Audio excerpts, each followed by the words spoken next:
Narito na naman tayo para sa isang napaka-sweet at nakakakilig na love story nila Kalingap Edu at Ate Viancy. Tulad mo ay aking makilala at kung ano ako'y Para sa pagpapatuloy ng ating love story ay masasaksihan natin ang sweetness ng EDSI Love Team sa Hong Kong pa rin. Pagkatapos nilang pumunta sa Disneyland, kinabukasan ay gumala na naman sila para i-discover ang ganda ng Hong Kong. At dito, lagi lamang silang magkasama. Naglalakad-lakad lamang sila, ngunit pagkadikit pa rin. Napakarami nga nilang napag-usapan dito sa ating video na ito, kaya naman sana inyo itong tapusin at panoorin. At ito na nga ang mga nangyari sa kanilang paggagala sa Hong Kong. Napakarami na namang mga kilig moments at banat galing kay Kalingap Edu.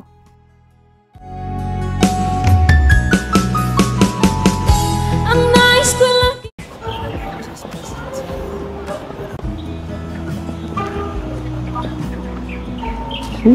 Grabe.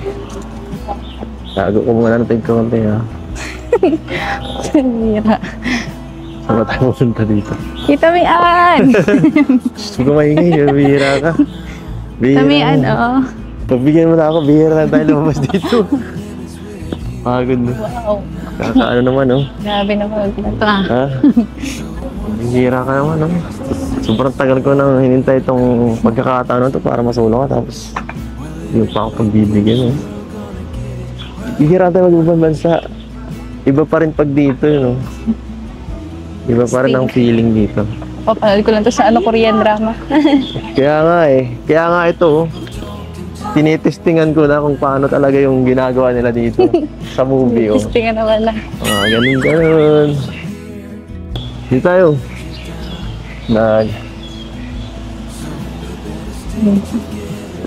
Grabe. Sobrang romantic dito. Parang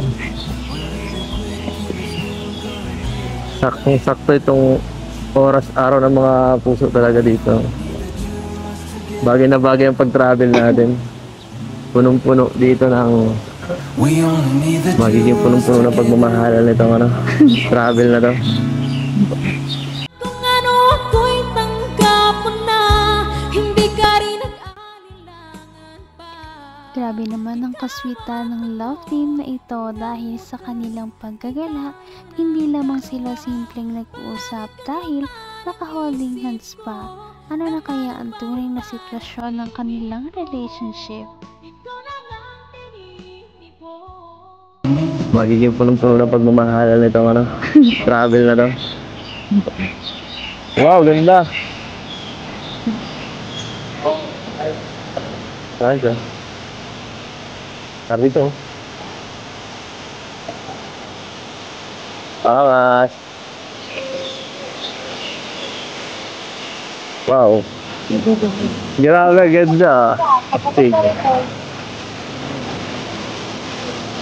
Ano, sana masaya ka.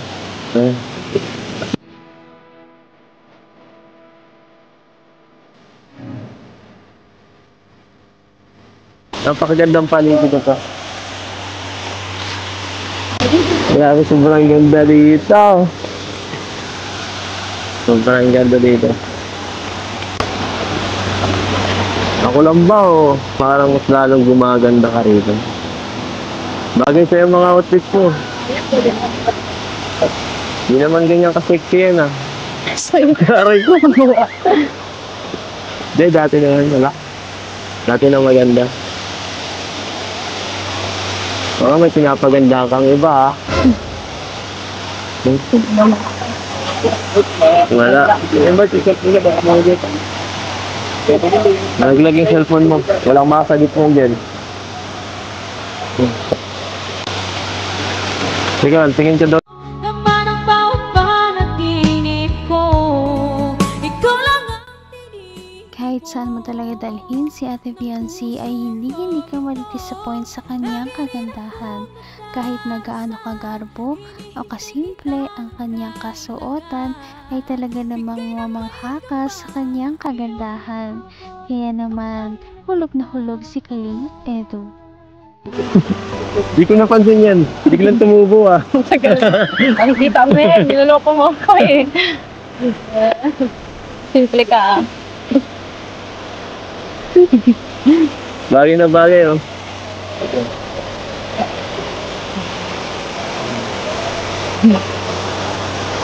Pang profile. Sige, dito lang tayo. Balad-balad muna tayo. Ikaw? Ikaw? Ikaw. Ikaw ang gusto mo. Ako? Ako. Ikaw. Ako. Sikla.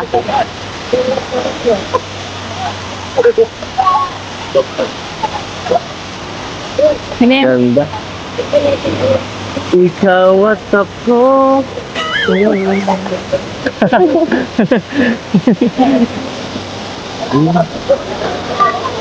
Sa aking mundo ay papaka saya masaya. Naiiyak ang daming tao. Ha? Alam mo, wala silang maintindihan sa sinasabi natin. Hayaan mo mga yan. Hanggang wakas ay tayo ng dalawa. Palagi kang naman ang isip. Dagdag na naman ito sa kanilang mga memories ng mga travel. Sana nga ay masundan pa ang kanilang travel ng mga ganito dahil talagang nag-e-enjoy ang kanilang mga viewers sa panonood ng kanilang mga sweet moments kapag sila ay gumagala. Dahil palagi na lamang kasi dati na nasa bahay lang sila nagtidate. Ngayon, mas maganda talaga na nasa labas sila. Ang maintindihan sa sinasabi natin. Hayaan mo mga yan. Hindi na mahalaga yan. Yung mga taong yan, wala sa ating pakiyan, no? Saka, kita mo naman siguro, no? Dami na natin nakikita dito. Harap-harap naman, dami naghahalikan. Oo. Kahit yun, Ano naman? kahit, alam mo, kahit nagkisya kita dito, walang matingin yan eh. Mayala. Ano yan? Ano yung tingin na yan? Grabe ah. Kanina po pa tinititigan ng ganyan. Pangit ba suit ko? Hindi. Bagay nga. Katanggap-tanggap ba ako? Ibang ano ko dito eh. Ibang passing ko dito eh. Out of place na ako dito. Hindi ako marunong pumorma ng pang... Hindi. Bagay nga sa'yo. Para kang ano, Koreano. Ano gusto mo? Koreano o Chinese? Filipino. Filipino? Filipino ka eh. Magandang umaga po. Magandang umaga, madam. Pwede ba makapagkilala? Sa magandang dalagang yan.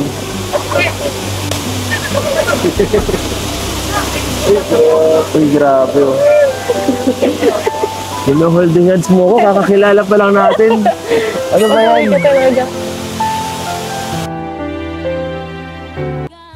At ayun na nga, nadulas na naman si Ate Fiancé dahil parang komportable na siya na laging hawak ang kamay ni Kalingap Edu.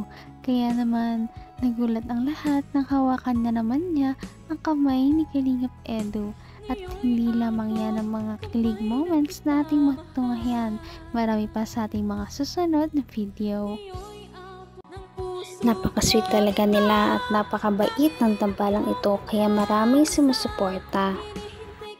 Kaya naman, sana ipatuloy natin silang suportahan at mahalin si Fiancé, si Kalingap Edu at ang Kalingap team. Yun lamang at maraming salamat sa panonood. Abangan natin kung magkakatuluyan ba talaga si Kalingap Edu at Fiancé. Hanggang sa muli! Bye! Ngayon'y abot